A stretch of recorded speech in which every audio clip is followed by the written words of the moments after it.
I had an interesting phone call yesterday, 10 years ago, 2015, was the first time we ever helped someone really off the street. And he used to be this guy and his wife. They'd come to the church all the time.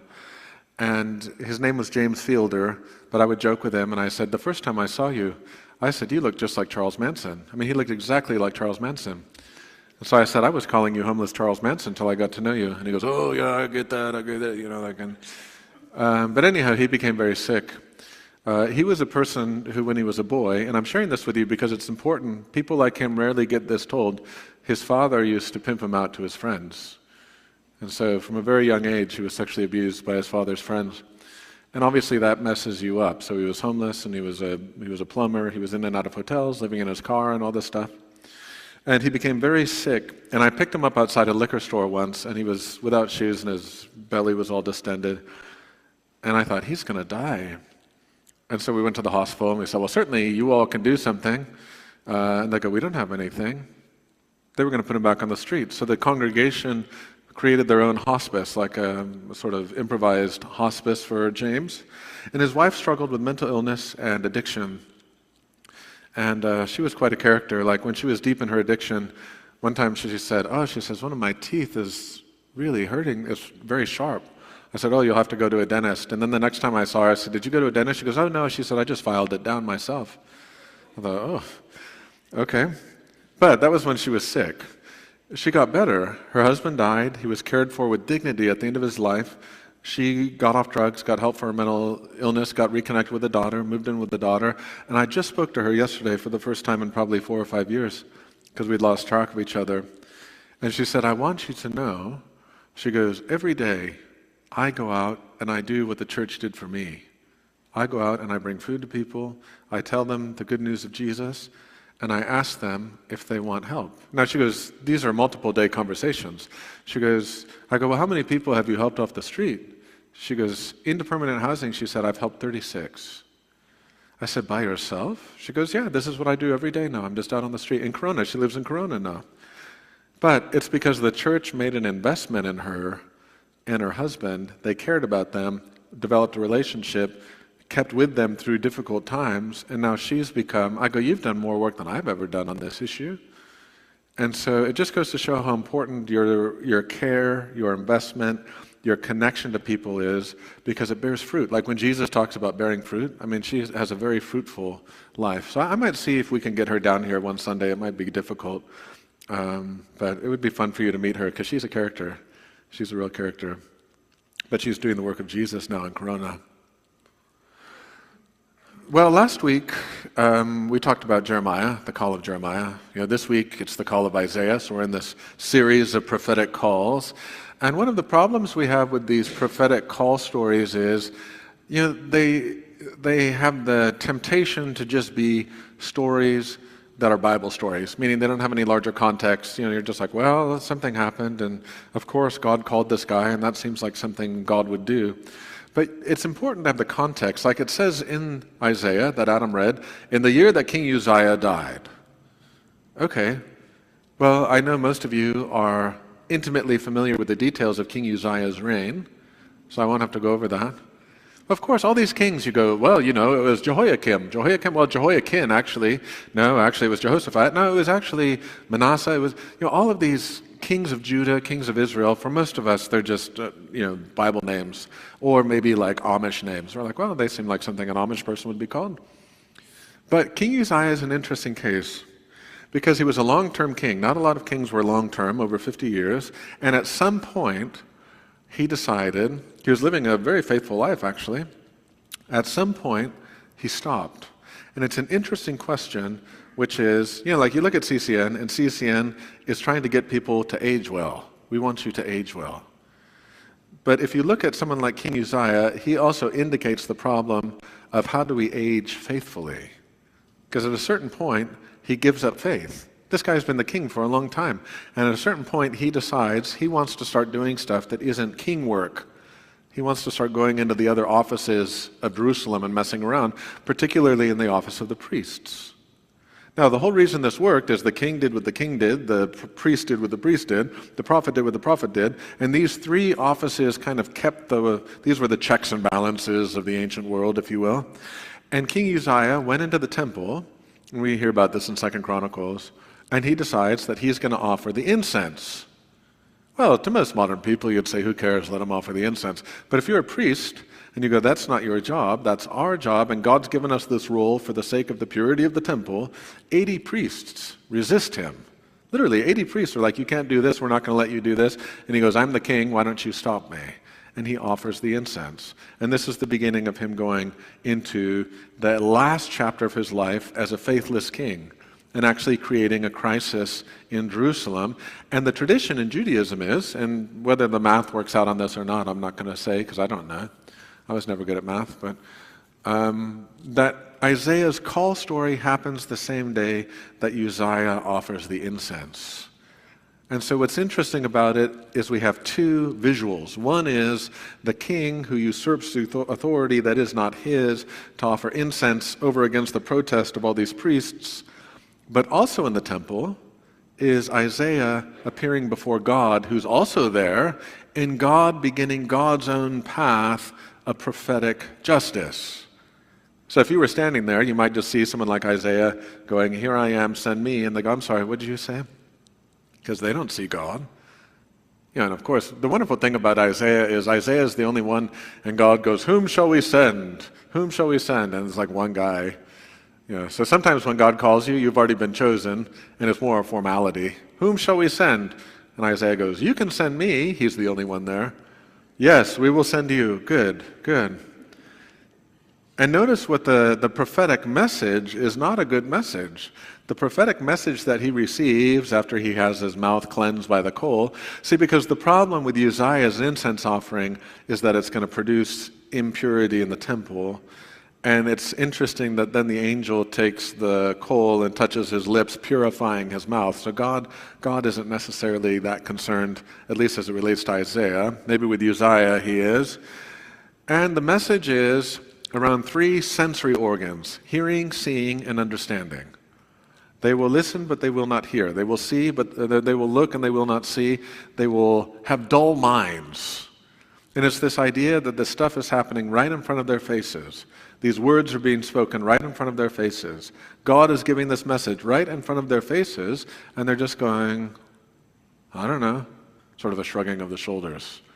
And this is part of the judgment, which is there is now a crisis in this community that Isaiah, Ezekiel, Daniel, Jeremiah, they're all going to speak to the same crisis, which is the exile. And over, Isaiah and Jeremiah even more so are prophets where God goes, it doesn't have to go this way, it doesn't have to go this way.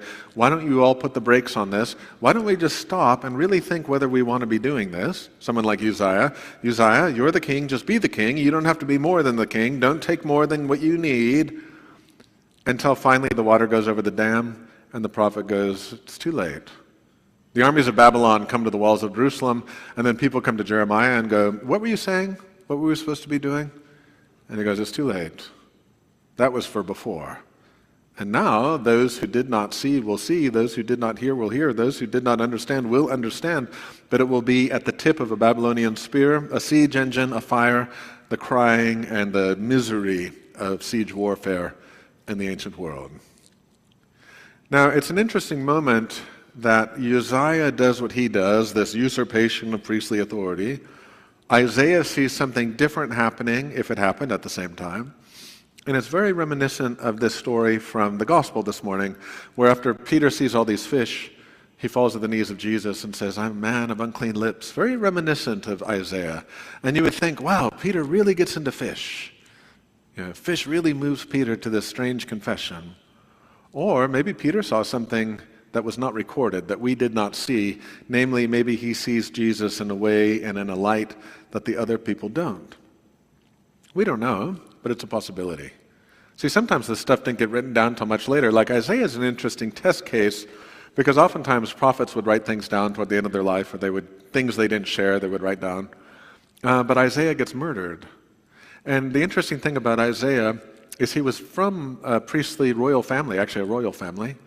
So he's not, sometimes the prophets are like, well, I didn't want to be here. I would rather be trimming sycamore trees, like Amos or someone. Like, I'm not from here. This is, or Ezekiel, who's like a priest or whatever. But Isaiah, his uncle was the king, and his grandson will be the next king who murders him.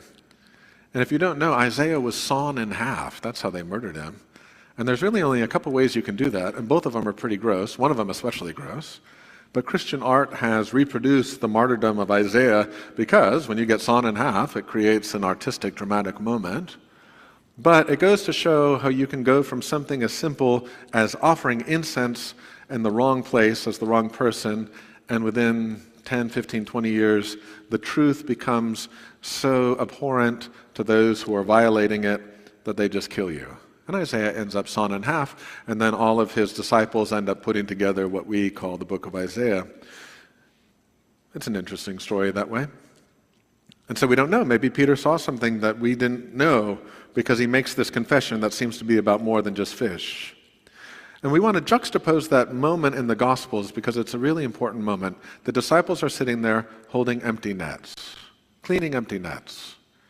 Now, it's one thing if you fish one day and the nets are empty, but maybe 2 days, 3 days, all of a sudden you start, it's like the people who are crabbing in the Pacific Northwest, and they go, there are no crabs this year. What happened? Billions of crabs are missing. Are they in the Arctic? Are they dead? Did they go somewhere else? Hopefully they come back next year. Will they come back next year? You can only go through so many bad years of fishing before you don't have any fish or fishing enterprises like this little limited liability corporation of the sons of Zebedee and Peter. But they're looking at their empty nets because the water that is familiar to them isn't producing what it used to. And that's something I want you to think about, which is you might feel like a person who has empty nets. Meaning you have drawn meaning and you have drawn purpose from the same place over and over again, but now when you pull up your nets, they're empty. You go, well, that's okay. We'll try again tomorrow. Well, what happens when they pull up empty again tomorrow? And so Jesus is coming to people who are looking at empty nets, who no longer can rely on drawing meaning from the same places, institutions, peoples, and experiences that they did before. And it's interesting because many people who are teachers, like Jesus, but now I'm going to exempt Jesus because he's different, they say a lot of things, but you're not sure that that means anything. We're in an age where words mean very little. We have more words being shared digitally, auditorily, visually, than have ever been shared in the history of the world. And maybe we're living at a time where words appear to have less meaning, less power, less incisive light than any time before us. It's just a flood of meaningless noise. Or it's just different kinds of public relation, or it's just a kind of trolling contempt for people we don't like. So much of social media is just trolling contempt for people we disagree with or don't like, whether those people are real or imaginary versions of people who are real. And so it's so important that Jesus' teaching is juxtaposed with this miraculous catch of fish because finally we have a word of life that can fill the empty nets. So many of the words that are spoken are contributing to the emptiness and not the fullness. And so when Jesus both teaches and tells them, go into the deep water, he's filling an empty space that only he can fill. Now, this is important that he says, go into the deep water because the surface of the water is the churning place. The book of James says that. Don't be on the surface during the storms. You're going to get thrown around, batted around, beaten up, risk of drowning, whatever. Go deep. Go deep into the water. In the depth of the water, there is no storm. Go deeper. And this is part of the word to people who are looking at empty nets. Jesus tells the disciples, go deeper and see what you find down there. And obviously, from a Christian perspective, go deeper in your prayer, go deeper in your service, go deeper in your study, go deeper in the water. There's life, but in a time of churning chaos and storms on the surface, in a time of meaningless words swirling around everybody, a time of confusion, go deeper and God will fill your nets. And this is what happened. No, maybe Peter didn't see anything. Maybe Peter just was so impressed that he found fish that they couldn't find. That he worships Jesus in that moment.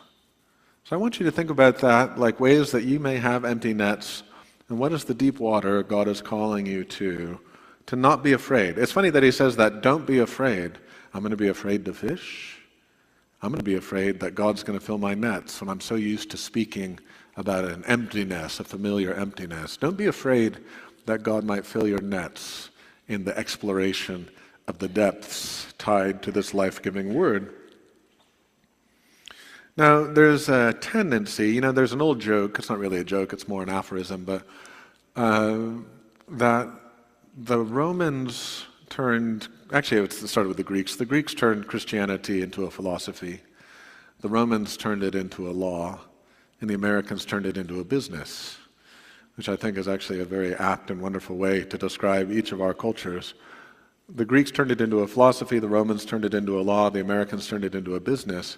And there's a temptation that we take Jesus and the power of Jesus and the word of Jesus, and we use it merely as a catalyst for gain, meaning I'm going to use my Christian faith and principles to try and squeeze even more out of this, generate even more profit out of this. And I'm not saying don't be successful in your business, don't generate profit. I'm not saying any of that. I'm just saying that can't be more important than Jesus. Jesus is not an agent to help us accomplish our main thing, which is generating wealth, for example. And the reason this is important and the reason I'm bringing this up in this context, is they get all this fish. And if you're a fisherman, you're calculating, this is going to be a lot of money. We thought we weren't going to make any money. Guess what, boys? We're going to make the rental and we're going to be able to put down money on a new boat this month because look at all the fish we got. But Jesus doesn't go, and now go and weigh and measure the fish, sell it, and then let everyone know that you have a successful business model, which is you are a Christian businessman. That's not what he says. They leave those fish and they follow him. That is a key moment, that they have this miraculous catch of fish. Their emptiness has been filled, and all these fish are flopping around in the boat and on the shore. And then Jesus says, come and follow me. And they have to leave everything. They have to leave the boats, the fish, the business relationship, the miraculous catch, and they have to walk into a vulnerable future whereby that living word will change their vocation to fish for people. I will make you fish for people. And it's taking the familiarity of the world and the skills they've developed in that world and applying it elsewhere. Because Peter could very well say, what do you mean we're going to catch people? So now people are going to just be swimming and we're going to throw our nets and catch them and drag them into the boat? Well, no, he doesn't mean that. So what does it mean? He doesn't tell them. He just says, come and follow me and I will have you catch people. And this is an image that Jesus uses for the kingdom of heaven, which is a net. Jesus says, the kingdom of heaven is like a net. And we don't ask, not every fish that comes in the net, we go, do you want to be here or do you belong here? Sorry, get out of the net. He says, we're going to catch everybody. Catch everybody, bring them in, and he goes, we'll let the angels sort them out on the shore once they're on the shore. Maybe once we all get pulled through the veil of death, that's when we get all sorted out or whatever it is. But he goes, don't limit it at all. Don't limit it to anyone. Take that and pull everyone onto the shore with this net. This is the kingdom of heaven. And this is why our work has to be this sort of broad invitation, everyone being pulled into this new and full depth that Christ has called us to, and to live in the vulnerability of saying, Jesus, I will follow you into the future. The call to discipleship is a willingness to embrace a new emptiness. And now it's not a net, it's an empty future with the idea that God will fill it beyond our understanding, beyond our fullness. That's why when I told you about Teresa Fielder, here's someone that had a very messed up net when we first met her, and now she's caught 36 people and put them in permanent housing. This is a formerly homeless person who now has a very fruitful ministry following Christ, and she got caught. I couldn't believe it myself. I said, wow, I can't believe that God's done this with your life. That shows the limitation of my own faith of what's possible with people. But you see what God can do by taking our emptiness, filling it with this life-giving word, leading us to a new depth, and reminding us of all the gifts that are ours. So Isaiah has this wonderful moment. Jeremiah had a powerful moment. You might have a powerful moment where God calls you. God might have a special task for you. And by that task and by that fire, you will be a giver of a life-giving word. And by that life-giving word, empty things will be made full, and others will experience the goodness of God. Amen.